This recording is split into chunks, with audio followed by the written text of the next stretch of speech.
Scott Ian, hey, it's Mike and Jay from the Detroit Cast. How are you doing, pal? Hey, Scott. Good. Hold on. Let me just put my my headphones on. Hold on 1 minute. Sure. I think we woke up Scott Ian. Maybe. Yeah. Okay, I got you. There you are. Did we wake you up, Scott? Nope. You sure? Yeah, I know you're on the West Coast, so. No, I'm not. I'm in Calgary. Well, that's still West Coast, right? Not the last time I looked on the map. Well, anyway, thank you for answering the phone and talking to us. We've really enjoyed the book, man. Scott Ian, Access All Areas, Stories from a Hard Rock Life. And how's it doing? I don't know. Good, I guess. It's not something I really pay attention to. I just write it, and then when I'm done writing it, I don't. It's out of my hands. Really, you can do that and just set it aside and go, it does what it does.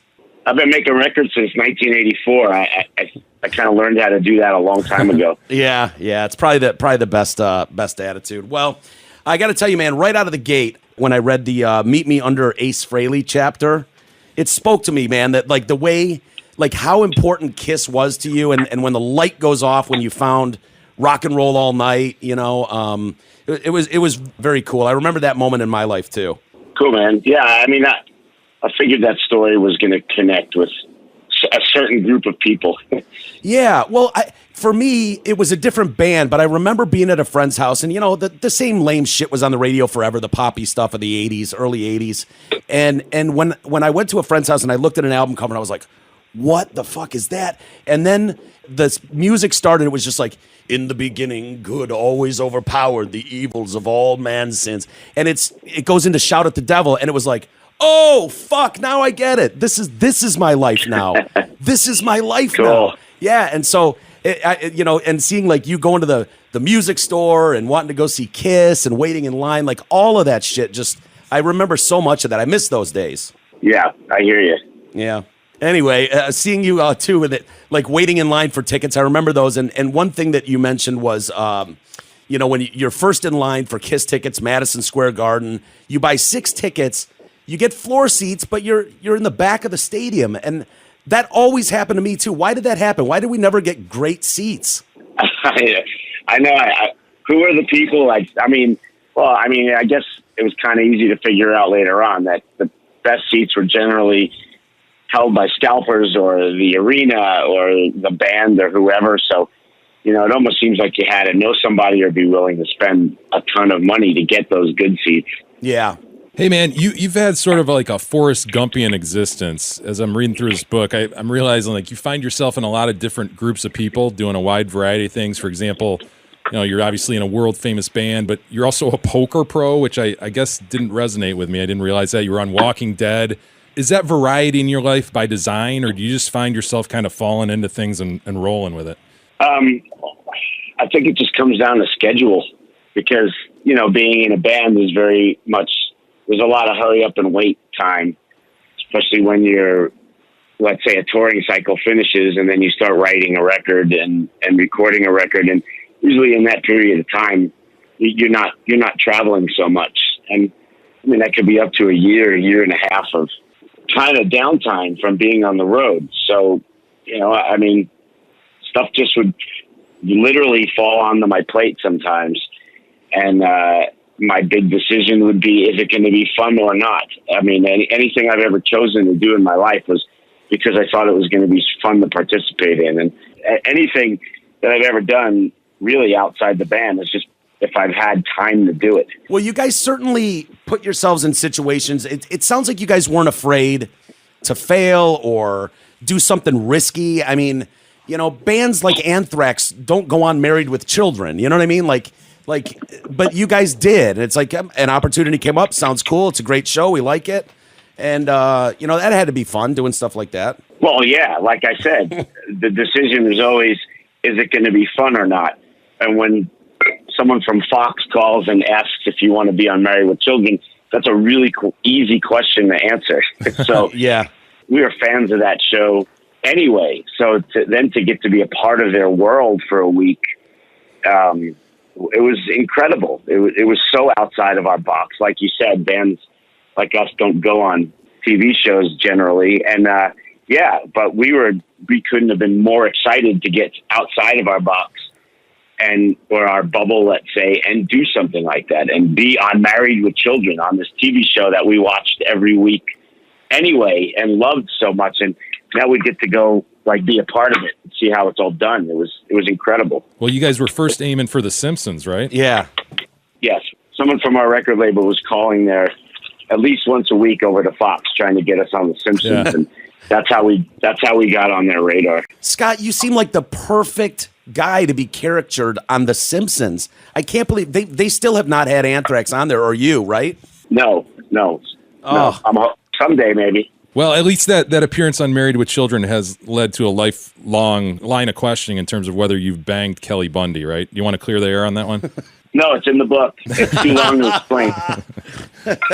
Well, I've always respected you guys and the decisions you've made. I don't know if you guys get enough credit for, the I'm the Man song and Bring the Noise. I mean, was that risky at the time, do you think, to mix this kind of rap with metal? I mean, did you guys even concern yourselves with that stuff?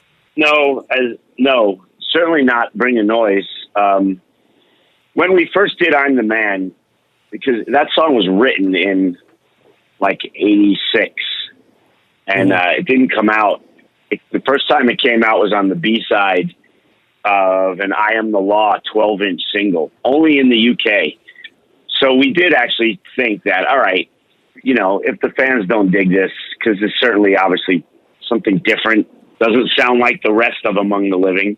Yeah. And so we put it on the B-side of this I Am the Law single, figuring that we're just kind of burying it. If people don't like it, it's going to go away quick. It's, no harm, no foul. We did this for ourselves. It's kind of an inside joke, and we had fun and we laughed and blah, blah, blah.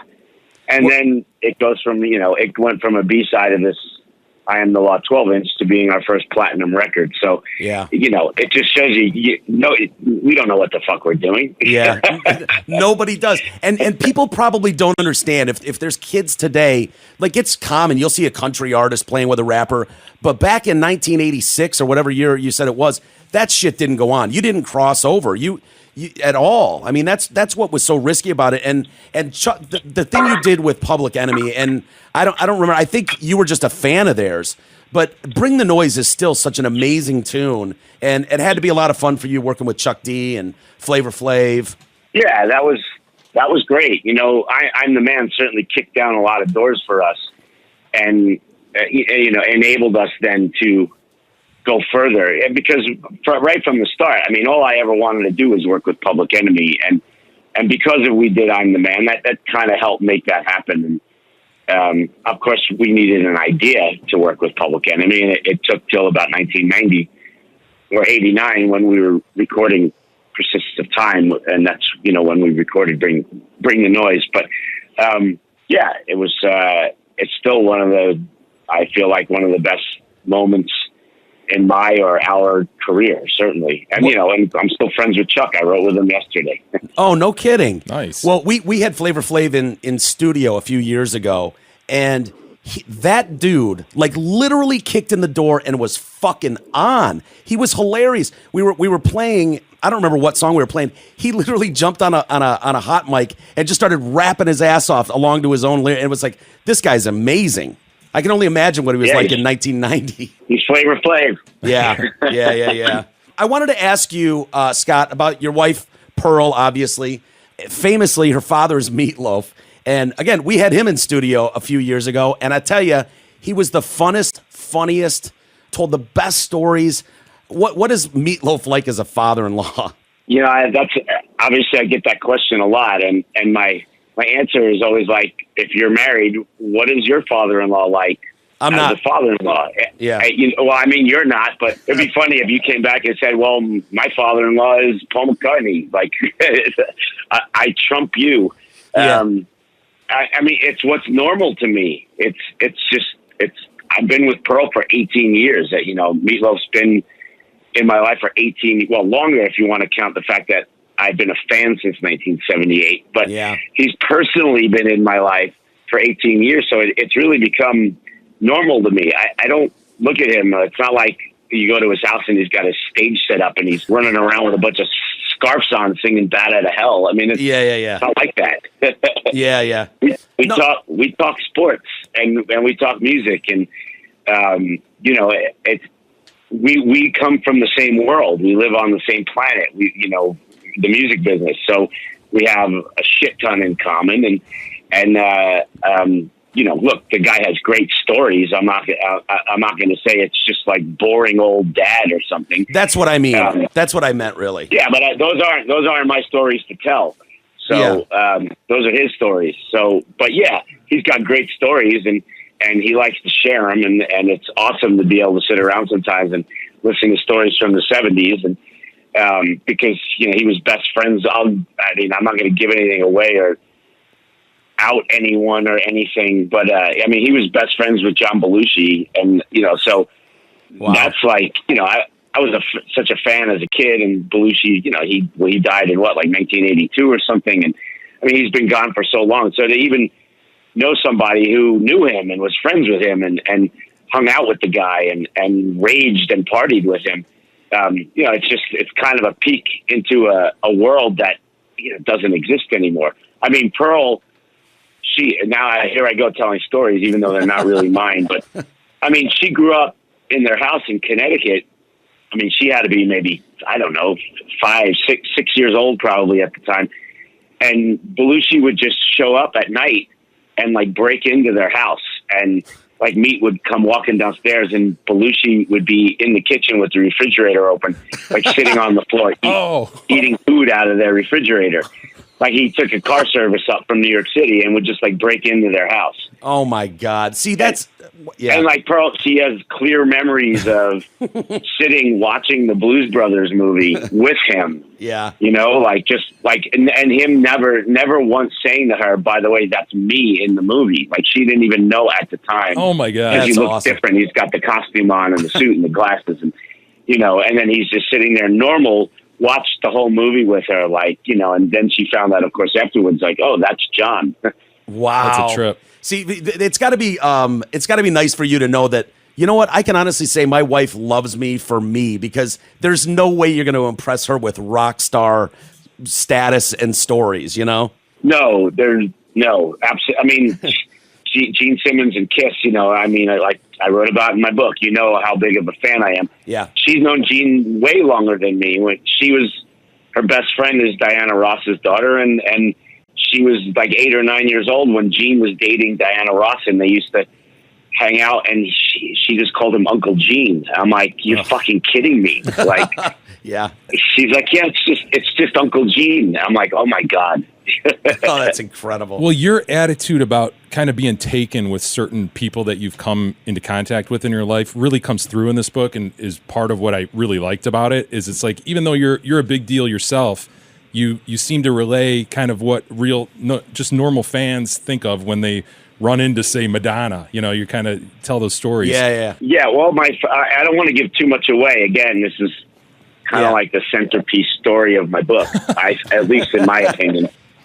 Because it really is, I think, the most outside the box, and I just really like the way it turned out. But my friend Guy O'Siri, he was working for her manager, I think, at the time, and she then picked him to run. She was going to start a record label called Maverick, and she picked Guy, who was a kid. He's had to be in his early 20s at the time. Anyway, we were in New York City, and he calls me one night and asks, what am I doing? And blah, blah, blah. Next thing I know, and he knew what a big fan I was. I should have prefaced the whole thing with, I was a big fan of, I love good pop music. And this is 1993, I believe, 92 or 93. So, next thing I know, we're standing out in front of her door in her apartment building, knocking on it to pick her up to go out to dinner. Wow. And I was pretty nervous. And then I tried to calm myself down and figure she's just a normal, just a normal lady like everyone else. And, I get it. She's Madonna. She's famous. But, I know plenty of people in bands, and they're just totally normal outside their stage persona. And then she opens the door, and she's wearing a completely sheer, see-through top. Yeah. With her boobs just right there in front of my face. And you know, of course, I'm yelling at myself to look in her eyes, and her boobs are laughing at me because there's no way you're not going to stare right at us. Are you crazy? We're Madonna's boobs. Yeah. No man.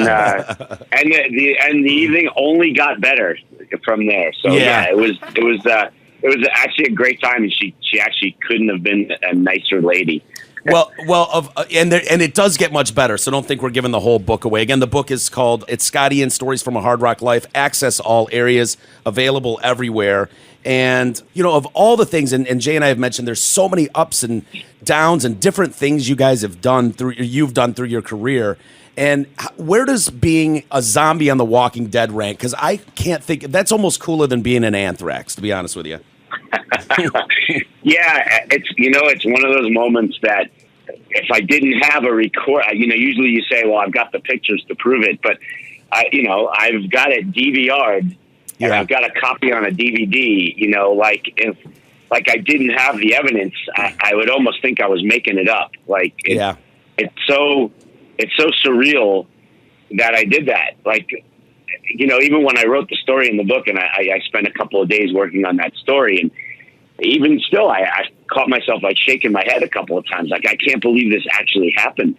I mean, I'm friends with Greg Nicotero, and he's one of the executive producers and one of the main directors of the show. And his company K&B also does all the effects work on the show. And we've been friends for a long, long time. And it was all his doing. He knows what a fan I am of horror and what a fan I am of the show. And I had a web series on Nerdist.com called Bloodworks, and where we would hang out and visit with effects guys. And usually I would get made up and, in some really cool makeup, or I'd get killed somehow, we were able to take my little web series and go down to Atlanta, and I got to be a walker and get killed on The Walking Dead as a part of that whole thing. And it's just still so, and I'm in a scene with Rick and Carl. It's not even like I'm just some background guy, getting offed by a lesser character. I'm there with Rick and Carl. It's pretty amazing, the whole thing still, that I'm standing there in zombie makeup with Greg and Andrew Lincoln and Chandler Riggs, the actors that play them, and we're choreographing the scene, and here's what's going to happen, and Rick's going to move here, and you're going to do this, and blah blah blah. And the whole time in my head, I'm just I'm like Homer Simpson. I'm just oh my god, oh my god, oh my god. Just can't. I'm looking around, look at those zombies over there. Just completely freaking out that I got to be a part of that world for a few hours. You know what I mean? It was amazing. Yeah. Well, that chapter alone, you said you worked on it for a couple days, and it shows, man, because I couldn't believe how much detail there was. I had no idea, how important hitting blind marks are when you're filming and stuff to line up for special effects. And there's a lot that goes into being just a zombie. And it was this is the coolest thing ever. And there was one other thing you said in there, and because there's so much in that chapter, I don't want to give it all away, but did you really ask Greg if you could bite Carl? I did. I had asked him that as soon as I knew, as soon as he emailed me, obviously months before, saying, "Hey man, it's on. We got the okay from AMC and blah blah blah. It's all good." And so this is months out from when we actually shot, and that's when we were somewhere together, and I said, "Hey, I've been kicking this idea around in my head." And he's like, "Yeah," and I'm like, what if I bit Carl? And he just looks at me with this smirk, you're an idiot. And I'm like, no, seriously, just hear me out. Everyone's super annoyed with his character at this point. People would be super stoked, and then if they found out it was me, I mean, come on, that's Zombie Hall of Fame shit right there. And he's just basically yeah, guess what? That's not going to happen. Oh, that's so funny. And if you're up to date on The Walking Dead, you know how Carl is now bit, not by you, I don't think, Scott, but just right. great writing in that chapter. I loved every minute of it. Another hugely detailed part of the book that you had to have put a lot of time into was the poker aspect of it. Something I didn't realize about you again was that you're such a high level poker player. You started out in a charity event which somehow, some way, without knowing even the basic rules, you did really well. But you end up a pro by 2008. How the hell did you straddle these two worlds of rock and roll and being a pro poker player? Because that is not something poker that you can take half-ass and just succeed at. No, absolutely not. And at the time when I first really started getting serious about it in like 07 into 08, I had a hell of a lot of downtime in that period. And poker kind of came into my life right at the right time, because if I didn't have that downtime, there's no way I ever could have dedicated myself and really committed to learning that game like I did and really diving in. And, I talk about it in the book. I was playing, multiple tables for hours every day. I had a monitor in my house, and I'd have like 10 different tables open, and I'd be playing 10 tables at a time for 6-7 hours straight sometimes. And this is in the beginning, even when I still wasn't even good at it yet. But that's how you learn. There's no better way to do anything than by doing it, by actually doing it, by doing it on a real level. And I'm telling you, there was a solid 18 months where it's really all I did. And even when the band, even when the band did start to ramp up again and we started to do stuff, my laptop was never, like never during sound checks, right? Me. Yeah, I literally, I had my guitar tech. I would be yelling to my guitar tech from the stage, telling him raise or fold or what to do. And I was in, as they say. I was all in for, a good solid 4 or 5 years. And I really took to it. I really enjoyed it. It wasn't even so much the money aspect of it, but I just really loved the strategy and game theory and just using your skills and using your brain to have an edge over someone else at the table, because you're all sitting there. Basically, everyone has access to the same information at a poker table. It's just a case of how you glean that information and how you process that information. And it's something that I think I got pretty good at in a short amount of time. And we're almost 7 years out of me doing that, because once they banned online playing in the United States, that was pretty much it for me, as well as the band being unbelievably busy for the last 8 years and my son being born. So there's no way I could have kept playing at the rate I was playing. Yeah, if we could still play online, being on tour, that's all I would be doing all day long. I'd be on my computer, but it kind of came and went at the perfect times in my life. And, just was a really amazing window of time. And I'm hoping someday, I get to play more again, because I just don't have the time to go play live. And, but if it ever comes back in California or across the board in the United States, where as free citizens in a democracy, we're allowed to play poker online again, I'll be the first one back in. Well, I think the readers will really enjoy that part of the book, because you were part of the big world of poker. People are going to know these names that you're talking about. And and you got to be smart as shit too. You must be really smart, man. I thank you for the compliment, but I think I'm just very smart. Well, look, all right, intelligent. I'm smart, but I'm just smart in a different way, I guess. I'm very persistent. I'm very tenacious, and I think the best way to describe me is I'm extremely focused. And when I'm focused on something, it never stops until I'm satisfied, whatever it may be. And that all just comes from making a band happen. When we started Anthrax in 1981, and just not stopping or ever taking the word no for an answer till my band happened. There's nothing was ever going to stand in my way. And it's really learning how to do that, which to me is still the hardest thing I've ever done, was getting to a point where we're a bunch of kids in Queens, New York.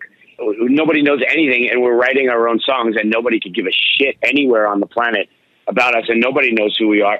But you know what? We're going to make it, and we're going to make records and go on tour just like all our heroes. That's what we're going to do. And, try and do that. And I succeeded doing that. So I certainly learned a lot at a very young age, from 18 to let's say 21, but when we made our first album, those 3 years were the hardest 3 years of my life. It taught you the impossible was possible. Of course. And it taught me how to focus, and it taught me persistence, and it taught me, and look, my work ethic was already there because I didn't have a choice. It's either get off your ass and make money to buy band gear or don't have it. So I really didn't have a choice. I wanted money. I needed money. I had no problem getting off my ass and working. Yeah. A lot of crappy jobs, I wasn't going to let anything stand in my way. Well, Scott, we've taken a lot of your time. I had one more question for you, and I don't want to bring the mood down. Dimebag Darrell, such an amazing guitar player. He was really an unofficial sixth member of Anthrax, and obviously I know how crushing his death was. I just wonder when an incident like that happens, something that, guy's doing what he loves, he's on stage, and he's murdered. Is that something that goes through your mind every time you take a stage from then on? It did for a while. Yeah. I honestly, I can't say that I think about it every show. At some point it stopped, but it did for a while. And certainly it changed everything as far as playing shows and security and, on every level, from the smallest clubs to the biggest stadiums. It just really changed everything. And on that kind of a business level, but obviously on a personal level, we lost a close friend, and that's something I think about all the time, because there's a day or two doesn't go by where in some way, shape or form, some story doesn't come up, or something makes me think of him, or something reminds me of him. Or so he had a thing with the number 3. He would always say 3. It was just one of these dime bonics things that he did. So, I mean, literally anytime I see the number 3 anywhere, I think of him. And it's like one of those things where it's like it just makes you feel like that he's there, he's around. I can't tell you how many times in a week, in a month, I happen to glance at my phone or my watch and it says 333. Yeah. Or in my car, I glance at the clock in my car, 333. It happens all the time. And it's just like, Darrell's, he's always close by. It's and I'm not a spiritual dude like that, but weird things like that happen all the time. Yeah. Well, your book gives some really nice tributes to Dimebag, also Ronnie James Dio and Lemmy. You tell some cool, funny stories about those guys, so readers will love that. Absolutely. It's called Stories from a Hard Rock Life. Access all areas by Scott Ian. You guys are on tour right now. We've kept you long enough. And you're coming to Michigan. You guys will be at Freedom Hill here in Sterling Heights, Sunday, May 27th. Get tickets for that. And I know you don't care how the book sells, but I hope it does really well for you. Oh, I mean, no, it's not that I don't care. It's just that I actually don't know. Like, it's not like I get an email every morning with, like saying, "Oh, your book sold 18 copies yesterday." Like, I have no idea. I know. I'm just fucking with you. I'll find out quarterly. I'll get a statement that said, "Oh, you're still unrecouped." Hey, by the way, last thing. Are you the most famous rhythm guitarist ever? Jay and I were trying to think of a rhythm guitar. Malcolm Young. Is there anyone else? Yeah, but somebody's who's more identified with the band. Yeah, you're the biggest face and name in that band, and you're a rhythm guitarist. You're the man. Yeah, you are the man. But Malcolm Young, is not the. I know what you mean. Yeah. I understand it. Yeah. If Malcolm Young was walking down the street, there's a lot of people who probably he could pass 100 people in the street and all of them own Back in Black and would have no idea that that's the guy that wrote the riffs and played on the record. No, I totally understand. Out of those 100 people who wouldn't even recognize Malcolm, half of them would probably think I was the guy in AC/DC. Right.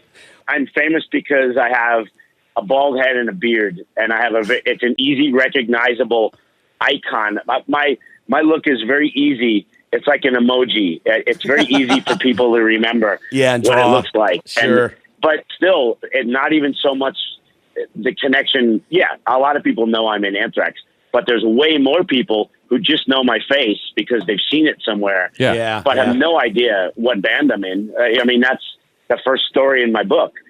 Bald and Confused. I mean, I can't tell you every day how many people will come up to me and ask me what band I'm in, or I recognize you. Who are you? It's like, really? Who am I? I don't know. Who am I? Ask my tell me. psychiatrist. Yeah, I don't know. you asked me. Well, you're everywhere and you're having fun with it. So good luck, man. Good luck, Scott. Have fun on the Thank tour, and good luck with the book, pal. We appreciate all the time. Right on. Thanks, guys. All right, take care, man. Bye. Bye.